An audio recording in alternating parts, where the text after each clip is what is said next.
Vanakkam, Namaste, Swagatam.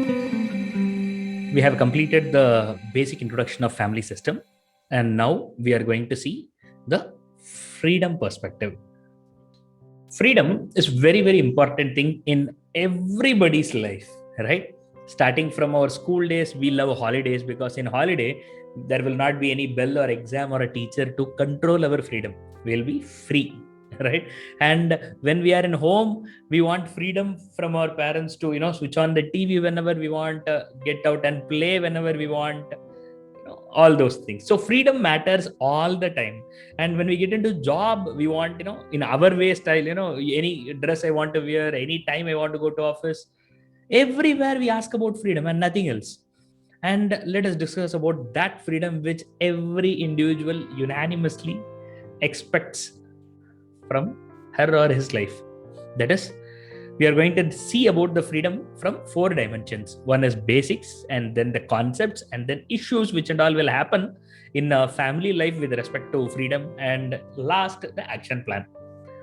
When we discuss this thing, I want you to not only be in your shoe, but also be in your future shoe.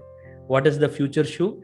Because one day you are also going to become a dad for somebody or mom for somebody, and the way you are seeing your parents also is going to happen from somebody to you, right? So I want you to think as a family as a whole, and not into one person, one role, and my situation. Your situation may be different, and your partner's situation may be different, and your children's situation is going to be completely different, right? So I want you to not understand from your subjective perspective only. Yes, definitely it's a natural call that our thoughts go based on our own experiences, I understand. But also I want you to take up a small step forward to think about the entire setup as a wife or as a husband, as a father or a mother, as a child. So think from every perspective and understand this, then you will get more things to learn. So let us discuss about basics. So what are all the things we need to understand with respect to basics? First, let us understand what is freedom, because people always say freedom, but what exactly we expect in the name of freedom, if you ask, not many people will have an idea on what to expect. So let us understand what is freedom. If you can do whatever you want to do, then you have freedom, right?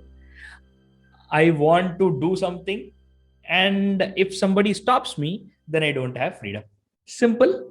Okay. Now let's see what is the other dimension. Yes. So how can you do it? If you are dependent on somebody, then you can't do it. If for everything I want to ask my dad, if for everything I want to ask my husband, let's say any situation, then I am dependent. Every situation or a decision making of mine is dependent on somebody or some situation. Therefore, I am not free to take decision because I am not independent, right? So these are the two dimensions. You want to act whenever you want to act on whatever you want to act, and then you should not dependent on that action to get permission from someone or the other. Fine. Now let's see the second thing. Absolute freedom is impossible. What is absolute freedom in the first place? Are we trying for absolute freedom or not? Or I am done with all these things. Let me live my life. Who the hell are you? Right? We got so many moments in our life. I'm sure that we might have thought this sentence also. We want nobody to dictate us what to do and what not to do. So that kind of an absolute freedom, is it possible or not? So that is what we are going to see now. The first one is how all can have absolute freedom. Can all the people have absolute freedom? Do you think it is possible? All having absolute freedom. It's nice to hear, right? Imagine if everybody can do whatever they want to do. How will it be? This is how it is going to be. There is going to be a big social disorder and a catastrophe. Why? Because when everybody wants to do whatever they want to do, then there will not be a balance in this world. Forget about the world, forget about the society. Think about your own family. if you can do whatever you want to do, and if your mother and father and your partner or sibling, everybody wants to do whatever they want to do, can you call that as a family? Can all those free actions go in a separate track, or all they collide? They all collide, right? So therefore, when somebody wants to do his or her own wish, then obviously the other person can't do. Let's say there is a fridge, and there is one glass of cold water inside. If I want to drink and if you also want to drink, then how will that settlement happen? No, I want full glass of water. It may be a silly thing, but it matters, right? Not everybody can do. Simple. Your sibling may say I want dosa, and you may say I want chapati, and full freedom, and mother will say I will not cook. Then what happens? Right? So everywhere this situation come, we need to understand family is nothing but a micro image of the entire society or the country at large. So if family is not possible, then in a country also freedom is not possible. Everybody will say I can do anything what I want, I can do anything I want in public place, and somebody will say I can do anything I want in my own way. When all these thoughts come up, what happens at the end of the day? A social disorder will happen. And this disorder will not only happen in the society, but also happens inside the house. Not only with the joint family with the 10 people in the house. No, even husband and wife, if they have absolute freedom for themselves, they can't live together. Please do understand, absolute freedom is idiocy. A matured mind can never think of absolute freedom, because absolute freedom never exists at all. And husband and wife can never have absolute freedom. They should not have absolute freedom ideally, and they can't have. Both are true, because people think that they can have and they try for it, right? So that's why I say you should not have. Now let us see why. If at all, let's say you have absolute freedom, at least you have absolute freedom, then what happens? You put yourself first, and all the rest of the family or the society or colleague or friends or everybody society next to you. Therefore you are more than important to you than everybody else, right? I is greater than we. Then what happens when you have this kind of a philosophy in your life, that my freedom is more important and I want absolute freedom? Then you will keep your self-interest at the cost of family's interest. You will keep self-interest at the cost of company's interest. You will keep self-interest at the cost of society's interest and country, world, whatever you call it, company's interest rate, anything. So what happens at the end of the day? You are going to be called as an anti-social element. Why? Because of such people, those who think they want to do everything in their own way, not at the cost of themselves but at the cost of others' happiness, they end up into a bigger mess. Second dimension is likes versus goodness. What is there to do with likes and goodness? Let's say you like something, but something else is the good thing to do. Now, if you have freedom, you will choose good or you will choose what you like. Generally, what people do is what they like. And that is where the family plays a role and stops your likes and tell what is good and what you're supposed to do. Imagine if we give freedom tomorrow to all the people in the world, whether you want to study or not, you decide, whether you want to work or not, you decide, whether you want to follow the rules or not, you decide. Can you imagine how that country will be? And if you get a visa to that country to stay there for 1 month, will you go there? Obviously not, because anybody can do anything, because there is no system, right? So that is what is called likes versus good. So that is why not only as a government or country or constitution, individually every family has this, that likes versus good. So therefore, when mother says, this is good for you, she doesn't give you a freedom, she forces you to take that option.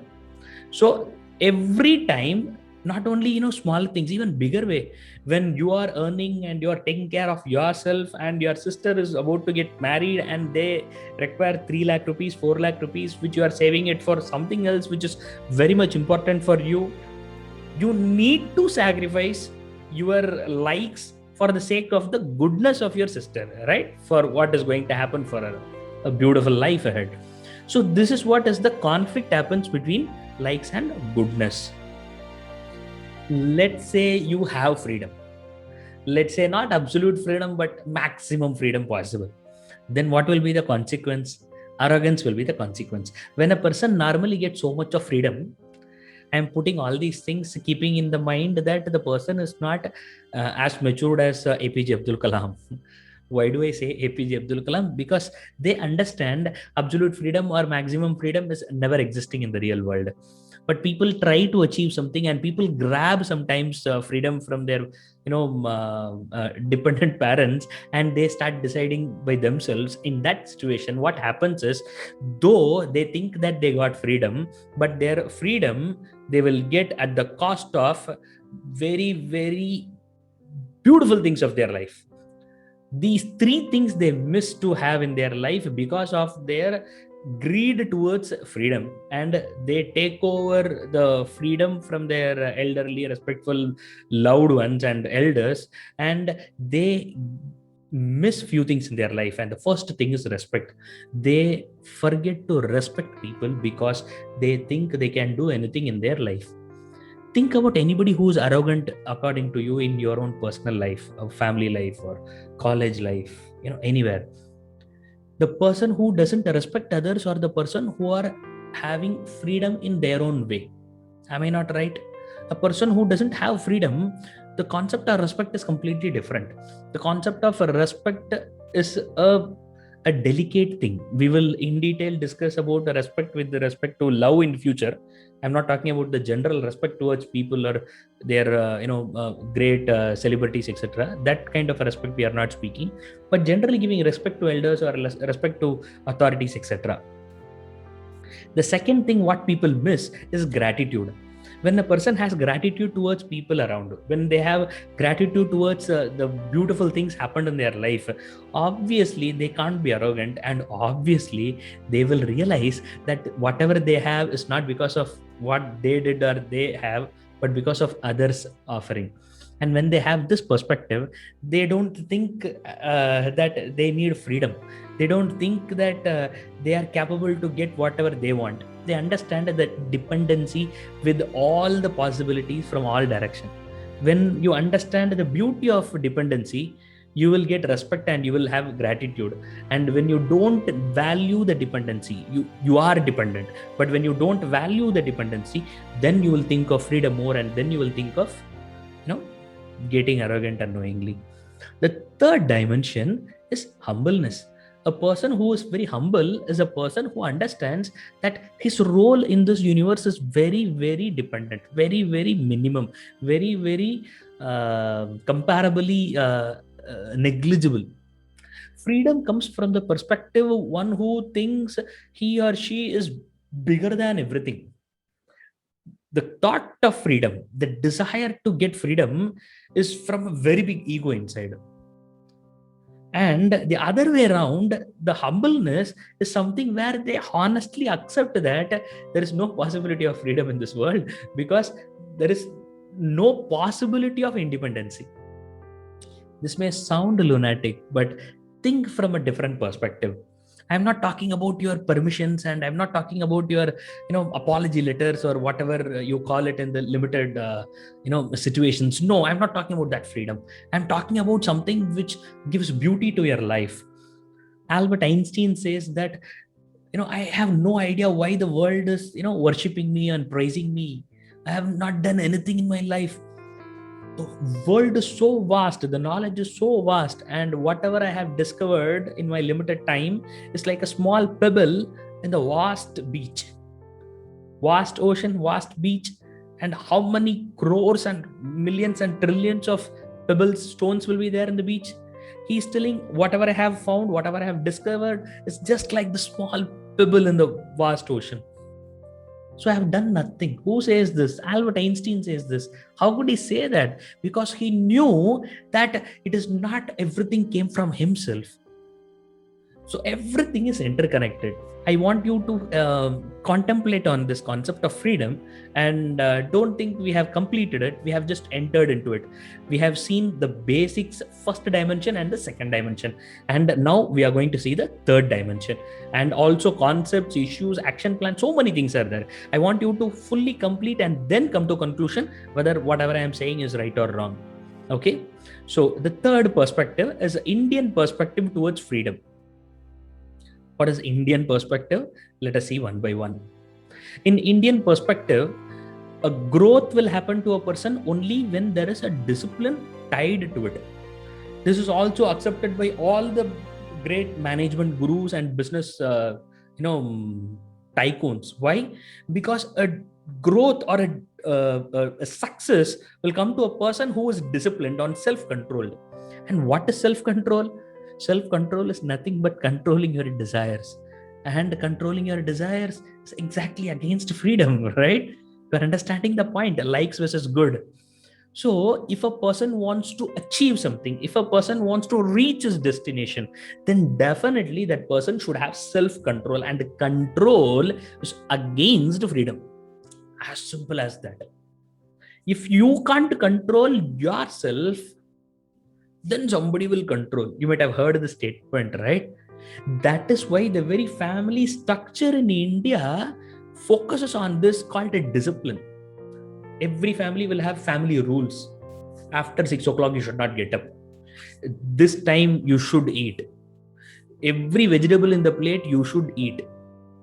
Rules. Do this, don't do this. Today is Saturday. You should not, shave or cut your hair. Or after 6 o'clock, you should not cut your nails. This color you should not wear. That you should not do. This you should not do. At the end of the day, what happens? The mind gets to the reality that it should be controlled, and you can accept what happens. So when a person wants to achieve something in his life or her life, then that person can connect all the things which he applied in his family.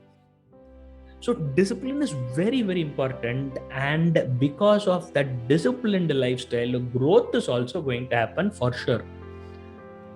So this disciplined growth is possible with the limited freedom which we get from family. The second thing is collective growth. You are not going to be one person in a family. You can't think about I in a family. When you want to eat something, you can't eat alone for you. You will take for the whole family, right? So the family bond is nothing but your I will be disappearing completely in the due course of time, and we will be replacing the I.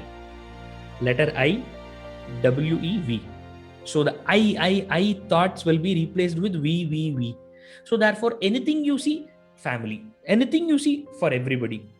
And this thought leads to a collective growth. Why? Because not only you, but all the members in the family will be thinking about all the people all the time. So any good things come, even a WhatsApp message comes, the first thing goes to the family group, so that everybody in the family first should enjoy and get the benefit out of it. So this is how the thought process comes with a collective growth. The third thing, slow but sustainable. What is slow but sustainable? Your life will not be like a wild horse. You have restrictions, you have rules, you have discipline, you have lesser freedom. But definitely, this is going to be a sustainable way of living. So it can be slow, but the beauty or the compensation what you get for slow is sustainability. That is for longer duration than ever a person can imagine. So these are the basics, fundamental perspective of freedom. I hope you enjoyed it. I'm sure there are plenty of questions. We will discuss it. Kindly put all your questions in the comment below, and I will answer all the things, and we will have a discussion together. And also there are many other dimensions which we are going to discuss. Wait until you complete all the discussion to get into a final conclusion. But you are free to ask questions. Thank you.